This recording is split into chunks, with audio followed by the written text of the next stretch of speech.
ඒ දවස් 7ට එයාට ලෙඩේ හදන්නත් පුළුවන්. ඒ දවස් 7ට අපි ලෙඩත් වෙනවා. හැබැයි දවස් 7න් පස්සේ හොඳ වෙනවා. බලන්න එහෙම ලෙඩක් කියන්නේ. ඒ දවස් 7 යනකම් මොනම කරත් එච්චරම තමයි. ඒකයි අර මිනිස්සු කියන්නේ අර දෙවිවරුන්ව සම්බන්ධ කළා. එහෙම ලෙඩ දෙන්නේ නැහැ මේ දෙවිවරු ඈ. තව වැඩ තියෙනවා ඒගොල්ලන්ට. ඒඩ්ස් වෛරසය ශ්වසන මාර්ගයට ගිහින් අපි දන්නේ නැහැ මොකක් හරි ක්‍රමයක්. ආර්ජන පද්ධතිය ගියා කියමු. වැඩක් වෙයිද? හා?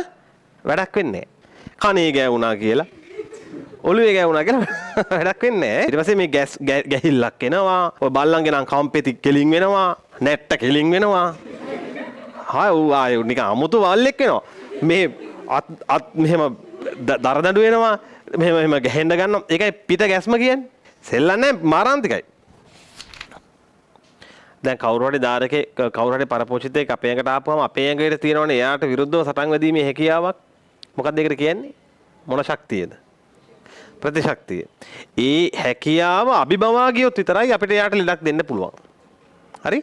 එතකොට ඒකයි මේ කියන්නේ ළමයි දාරකයාගේ ආරක්ෂක යාන්ත්‍රණ මොනවා කරගනිමින්ද? දාරකයාගේ ආරක්ෂක යාන්ත්‍රණ මොනවා කරගනිමින්ද කියලාද? අන්න ඒකයි. සමහර විට අපේ ඇඟෙන් එවනවා ලොකු රෙසිස්ටන්ස් එකක්. ඒක පොඩි නෑ. දැන් අපේ ඇඟෙන් කෙලින්ම එවනවා කෙමිකල්ස්. අර පරපෝෂිතයව මැරිලම යන්න හරි.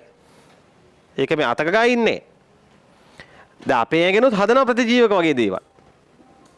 හරිද? අපේ ඇඟෙනුත් හදනවා. දාරකයව නෙමෙයි මේ කවුද පරපෝෂිතයව. පරපෝෂිතයා මරලම දාන්න ඕන විදිහේ කෙමිකල් හදනවා. ඒතකොට ඒකකට අහුවෙලා බේරිලා ඉන්නවා කියලා කියන්නේ ඌ ඇත්තටම අපිට රෝගයක් බෝ කරන්න සුදුසුයි. තේරුණාද? ඒ වගේ දැන් ඔය කොවිඩ් කේස් එකත් ඒ වගේ.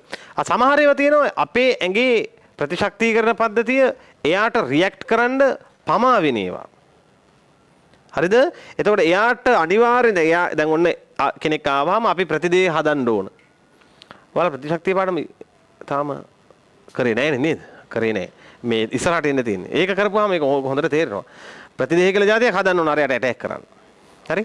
එතකොට ඒ හදන ප්‍රෝටීන්, ඒ හදන ප්‍රතිදේහ හදන්න යන කාලය මත ඒ එන කෙනාට ඇඟ ඇතුලේ ඇක්ටිවේට් වෙන්න පුළුවන්. හරි? දැන් හිතමු අපි එයාට පහර දෙන්න උවමනා අවි විදියට හදන්නේ ප්‍රතිදේහ නම් ඒ හදන ප්‍රතිදේහ හදන්න දවස් 7ක් විතර යනවා කියලා. එතකොට කීවෙනි දවසේද අපිට ඌට ඇටැක් කරලා මරන්න පුළුවන්? ඔව් 8 වෙනි දවසේ එක 7 වෙනි දවසේම කියමුකෝ අපි හදපු දවසේම ඔන්න අපිට එයාට ඇටැක් කරලා මරන්න පුළුවන්. හැබැයි දවස් 7ක් යනකම් එයාට මොකක්ද තියෙන්නේ?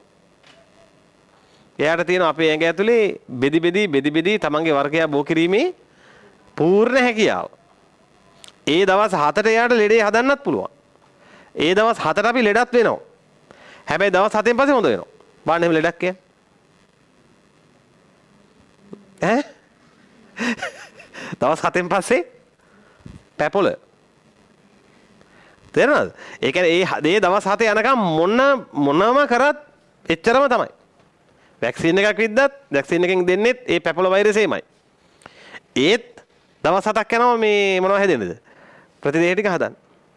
තේරුණාද? එතකොට ඒකයි අර මිනිස්සු කියන්නේ අර දෙවිවරුන්ව සම්බන්ධ කළා. කියනවා නේද? එහෙම ලෙඩ දෙන්නේ නැහැ මේ දෙවිවරු ඈ. තව වැඩ තියෙනවා ඒගොල්ලන්ට. ව්‍යාධි ජනකතාව. අනුමාත්‍රකාව ව්‍යාධි ජනක කතන්දරය යටතේ අනුමාත්‍රකාව ව්‍යාධි ජනකයින් සඳහා ප්‍රවේශ මාර්ගය. ව්‍යාධි ජනකයින් සඳහා ප්‍රවේශ මාර්ගය.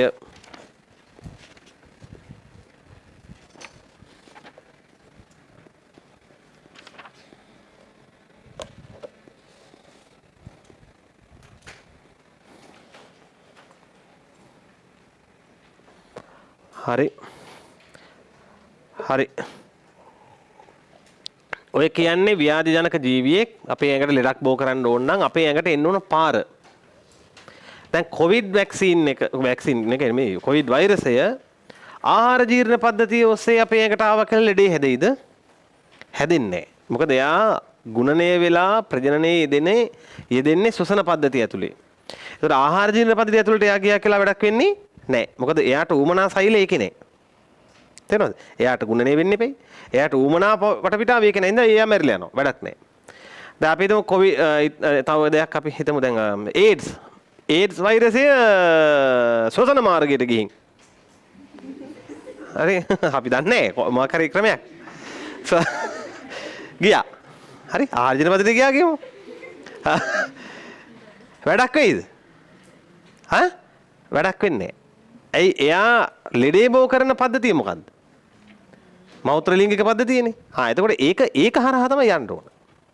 කනේ ගෑවුණා කියලා ඔළුවේ ගෑවුණා කියලා වැඩක් වෙන්නේ නැහැ. එහෙනම් තව එකක්. ඔයාලා අහලා තියෙනවද ක්ලොස්ට්‍රීඩියම් ටෙටනි කියලා එකක්? නෑ. ක්ලොස්ට්‍රීඩියම් ටෙටනි කියලා. බැක්ටීරියාවක් නිකන් එහෙම ආලා නැහැ. ක්ලොස්ට්‍රීඩියම් කියලා සෙට් එකක් ගැන. ඔය ක්ලොස්ට්‍රීඩියම්ලා තමයි ළමයි දැන් සාමාන්‍ය මේ යකඩ මලකඩ කන වෙලාවල් වල ඒ දිරපු යකඩවල නිකන් සාමාන්‍ය දි รา පත් වෙමින් තිබ්බත් දැන් අපිට සාමාන්‍ය යකඩයක් මේ වටපිටාවේ තියෙනවා කියන්නේ ඒ යකඩේ මොන යකඩයක්ද? හොඳ දි รา පත් වෙමින් තියෙන එකක් තමයි. යකඩ විශ්වාස කරන්න එපා හොඳේ. යකඩයක් හදලා එළියට දැම්මා කියන්නේ දැම්ම මොහොතින් නම් ඒක මොකද්ද? ඒක දි รา පත් වෙන එකක් තමයි. එතකොට ඒ හැම එකකම ඔය ක්ලොස්ට්‍රීඩියම් ටෙටනි ඉන්නවා. හරි? එතකොට මේගොල්ලන් අපේ ඇඟ මෙහෙම විනිවිද චුරුස් ගාලා ගියොත් දැන් අපි හිතමු දැන් යකඩ කෑල්ලක් ඇනෙනවා. ඔය උඩ බලාගෙන යද්දි කම්බි කට්ටක් ඇනිනවා. මොකක් හරි වෙනවා. වෙච්ච ගමන් මේගොල්ලන් අර මෙහෙම ඇනිලා ඇතුළට යනවා. එතකොට එතන දෙකක් එකවර වෙනවා. මොකද්ද? තුවාලයක් හැදෙනවා. සහ තව සෙට් එකක් ඇතුළට යනවා. මොකද්ද? ක්ලොස්ට්‍රීඩියම් ටෙටනි. තේරුණාද?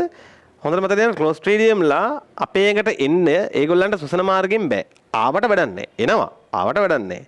මෞත්‍ර ලිංගික පද්ධතියෙන් ආව කියලා උන්ට වැඩක් වෙන්නේ නැහැ.